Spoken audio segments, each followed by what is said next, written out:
저는 목회하면서 성전을 2번 건축하게 됩니다.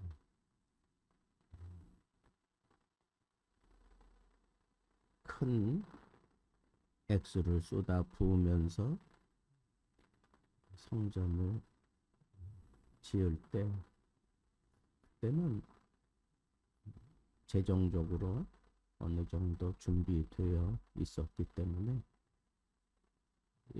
장로님들과 그리고 건축위원들을 세워서 그분들이 앞장서면서 이 건축을 하고, 또 하나님이 기가 막히게 그때 건축을 이렇게 총책임을 지었던 그 사람이 우리 교회 교인으로 등록을 하면서 그 사람이 자기가 평생에 교회 건축을 처음 해본다고 하면서 이건 내 교회다라고 하는 의식으로 일꾼들을 아주 독려해 가면서 모든 어려움을 자기가 다 한 몸으로 커버해 가면서 그렇게 건축을 지어대느라고 우리가 한 일은 아무것도 없어요. 그냥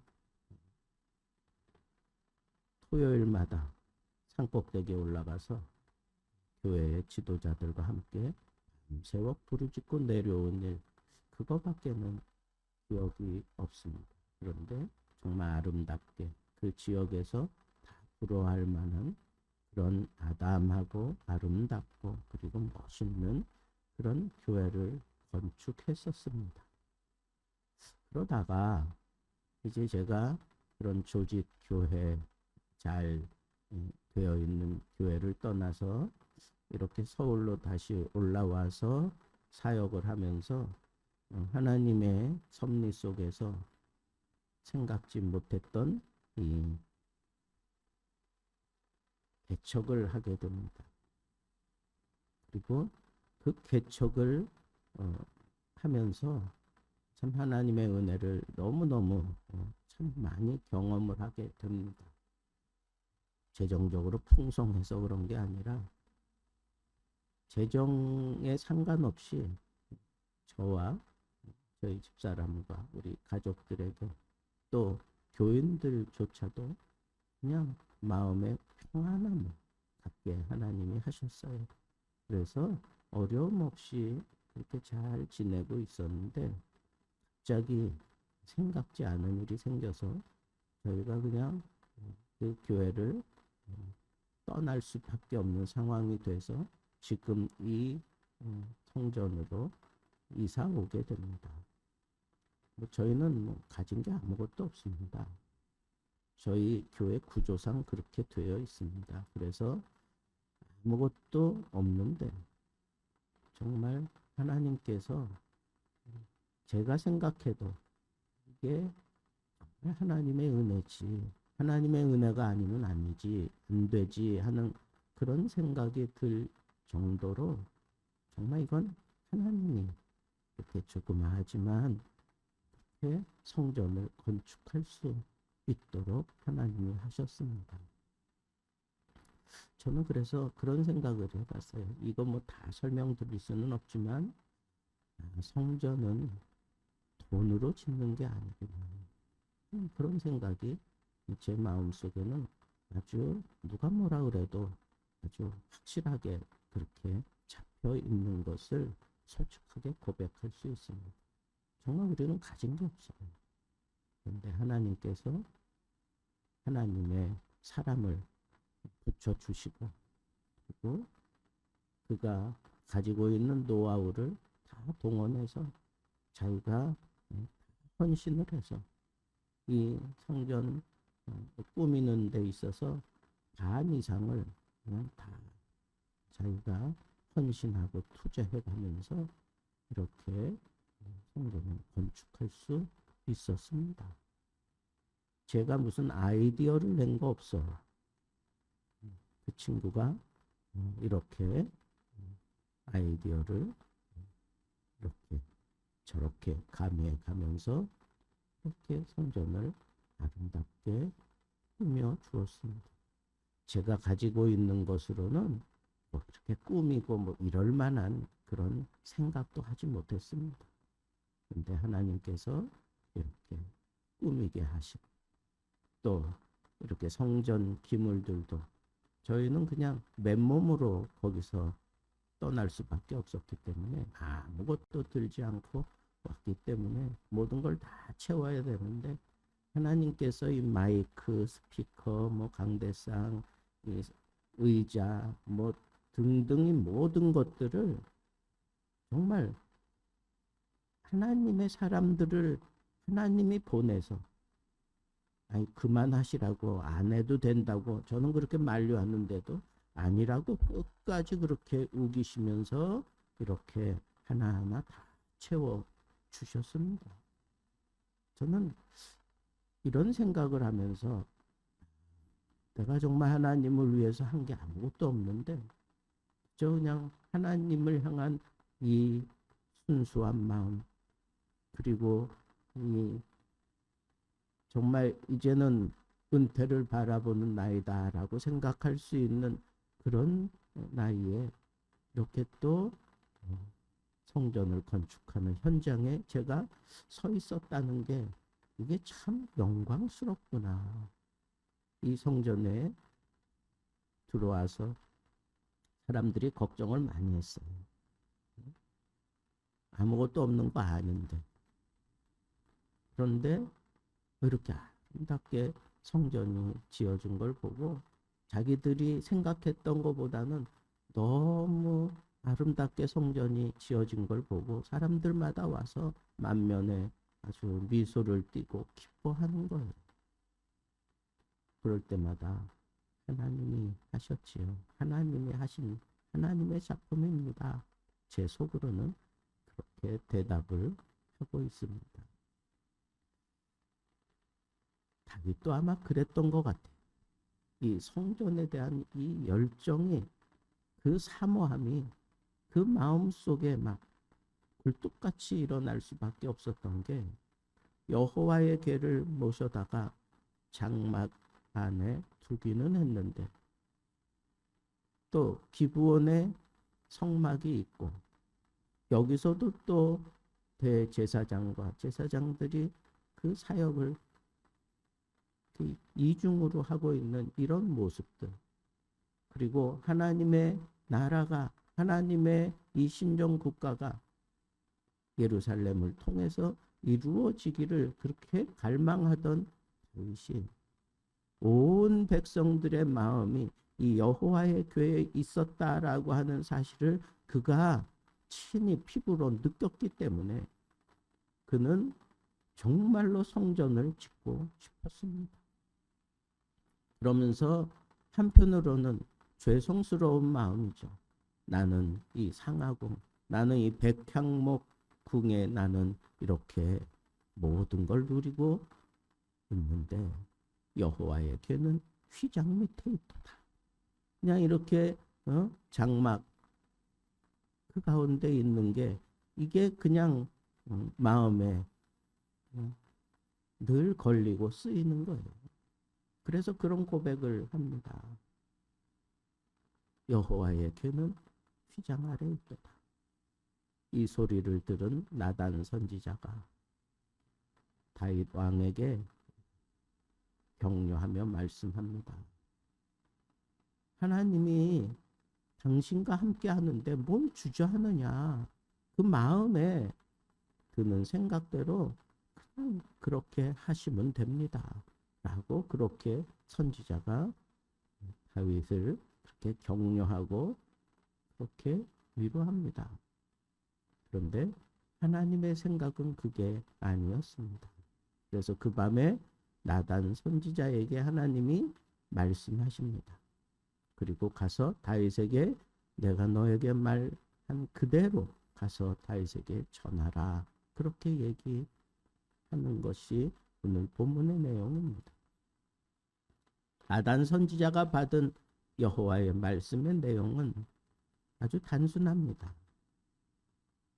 너는 성전을 짓지 말아라. 그러면서 하나님이 놀라운 말씀을 하셔요. 내가 언제 이스라엘 백성들을 향하여 어떤 사사나 어떤 사람을 통해서 내 성전을 지어달라고, 내가 이렇게 저렇게 광야에 거하고 또 이렇게 저렇게 유리방황하는 것처럼 그렇게 흘러다니고 그랬을 때에도 언제 한번 내가 내 성전을 지어달라고 그렇게 요청한 적이 있느냐. 하나님께서 원하시는 것은 성전을 어떤 모습으로 어떻게 아름답게 지었느냐가 중요한 게 아니라 그 마음을 보시는 거죠. 하나님을 향한 그 마음. 가끔 우리 웃지 못할 그런 일들을 만나게 됩니다.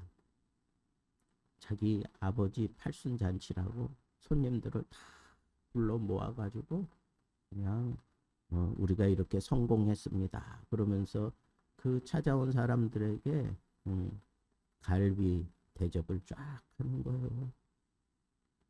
사람들이 막 고기를 씹으면서 입이 마르도록 칭찬합니다. 참, 자식들 훌륭하다고. 저렇게 아버지에게 효도하는 거 보라고. 근데 정작 그 팔순 잔치 주인공인 아버지는 틀리에 이 고기를 이걸 먹기는 먹어야 되겠는데 그걸 씹을 수가 없는 거예요. 그걸 뜯어 먹을 수가 없는 거예요. 그런 광경을 보면서 이게 도대체 누구를 위한 잔치인가 라고 생각할 수밖에 없지 않습니까? 그러니까 우리가 이 성전을 짓 때 이 성전이 정말 하나님의 영광을 위한 성전이냐 아니면 나를 드러내기 위한 성전인가, 내가 하나님을 향한 이 열정과 이 모든 것들을 보여주기 위해서 내가 이 성전을 지어야 되는데 이거는 말이 되지 않는다는 거예요. 하나님이 먼저 그것부터 짚어내셨습니다. 정말 나를 제대로 섬기는 것은 눈에 보이는 이 성전이 아니라 그 성전에서 너를 다스리고 너에게 복을 주시고 너와 함께하고 너를 사랑하는 그 인격적인 그 하나님을 정말 잘 섬기고 그에게 순종하는 것을 원하시는 것, 그것이 정말 가장 중요한 마음이다라고 하는 것을 우리 하나님께서 이렇게 다윗에게 보여주십니다. 그러나 하나님은 이 다윗의 마음을 충분히 이해하셨어요. 성전을 짓고 싶어하는 그 다윗의 마음. 여호와의 궤는 휘장 밑에 있고 자기는 이 백향목 궁에서 이렇게 편안하게 잠을 자고 있는 게 이게 불편하게 느껴지고 이 마음에 짐이 되어 있는 그 다윗의 중심을 하나님께서 보셨다는 거예요. 그래, 너는 성전을 지을 수 없어. 그러나 내가 세우는 한 사람, 너의 아들 가운데 한 사람이 네가 생각하는 그 성전을 짓게 될 것이다 라고 그렇게 말씀을 하십니다. 그것뿐이 아니죠. 하나님께서 이 다윗에게 성전은 지을 수 없지만 그러나 내가 너를 이제 다 알았다. 내 마음을 내가 다 받았다. 그러면서 하나님께서 놀라운 복을 쏟아 부어 주시는 것을 여기서 보여주고 있습니다. 하나님께서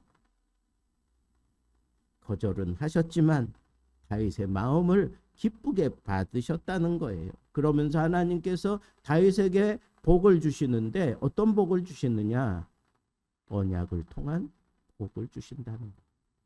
그냥 너 생전에 이렇게 해주겠, 뭐 이게 가장 좋을 것 같은데 그렇지 않고 다윗과 언약하셨다는 거예요. 언약. 하나님이 하신 언약은 이건 그대로 이루어질 수밖에 없는 거예요. 그 언약은 대대손손이 그것을 누릴 수 있는 겁니다. 그래서 하나님과의 언약, 그 내용이 뭐예요? 하나님이 밝히신 그 내용은 다윗 자손을 하나님이 융성하게 해주겠다고 약속했습니다. 그리고 그를 통해서 이루어진 이 왕조가 끊어지지 않겠다고 약속하셨습니다. 그러므로 말미암아 온 이스라엘 전체가 복을 받게 된다는 거예요.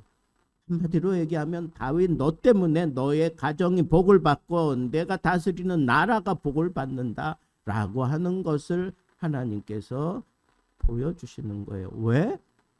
네가 나를 향한 그 마음, 내 마음에 꼭 드는 그 모습, 그게 바로 나의 복을 온 이스라엘에게 쏟아붓는 그런 통로가 되게 하셨다라고 하는 것을 여기서 말씀하고 계시는 겁니다. 그 언약의 구체적인 내용은 이처럼 다윗의 왕조는 끊어지지 않아요. 오늘 본문 속에는 나타나지 않지만 같은 내용을 다루고 있는 사무엘서에는 보니까 다윗이 네가 만약에 잘못하고 그리고 범죄하면 하나님께서 인생 채찍을 들어서 그리고 사람 막대기를 통해서 너를 징계하실 것이다. 그렇게 분명하게 지적하고 있습니다. 아무리 하나님의 마음에 들었다고 할지라도 범죄하면 하나님이 좌시하지 않겠다는 거예요. 범죄하면 하나님께서 그의 삶 속에서 인생 채찍을 들고 그리고 인생 그 괴로움을 당하게 만들겠다는 거예요.